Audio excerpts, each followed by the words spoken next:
Hey guys, welcome to our channel. In this video, you will learn on how to make your Pinterest account public on computer. First is you have to open any web browser and then using the search bar at the top, you will then just have to type out pinterest.com and then you'd be able to log into your account. Now that you're here, you just have to click on your profile picture at the top right hand corner of your screen. So this one.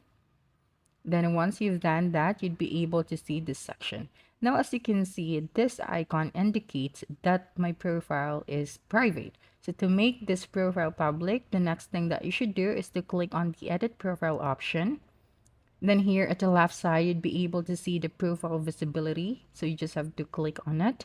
Then once you're here, you just have to make sure that you have toggled this switch off.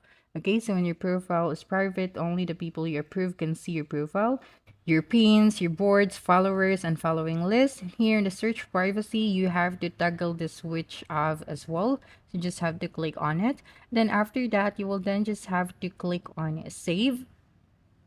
So this one at the bottom, and then going back to our home page and then go to your profile again. And as you can see, the locked icon that indicates that my profile was private has now gone. So that's how you can make your Pinterest account public on computer. And if you think this video helped you solve your concern, please subscribe, like this video, and leave your comment below. Bye.